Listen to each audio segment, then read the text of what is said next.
Oh, hello, my dear princess.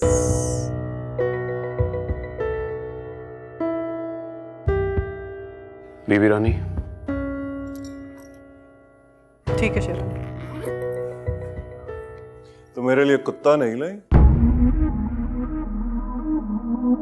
सारा दिन इंतजार करता रहा।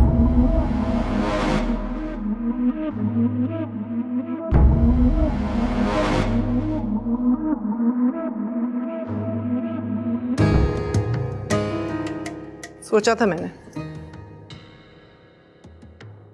फिर मुझे ख्याल आया कि कम से कम मुझे किसी बेज़बान जानवर पर जुल्म नहीं करना चाहिए। वैसे इंसान गुस्से में कितनी बुरी तरह एक्सपोज होता है। मुझे तुमसे सिकंदर के मुतालिक कोई जरूरी बात करनी थी। तुम्हें जो जरूरी बात करनी थी वो मुझे लॉयर ने बता दी है।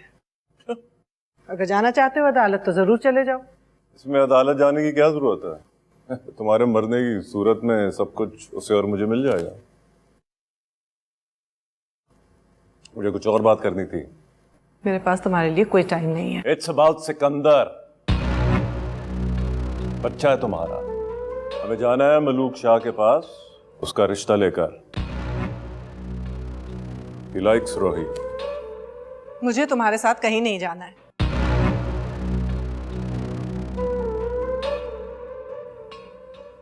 और इनकार है मुझे इस रिश्ते से।